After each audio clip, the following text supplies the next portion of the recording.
小朋友们大家好，欢迎收看家爱宝贝亲子乐园。今天呢，我们继续一起来做手工。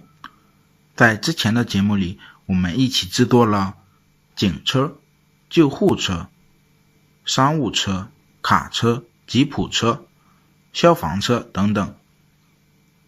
今天呢，我们要制作的是推土机，还有巴士。下面呢，我们就开始制作。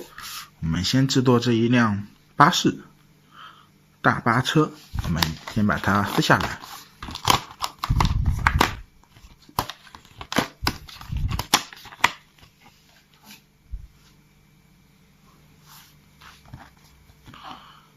先把需要粘到一起的地方贴上双面胶。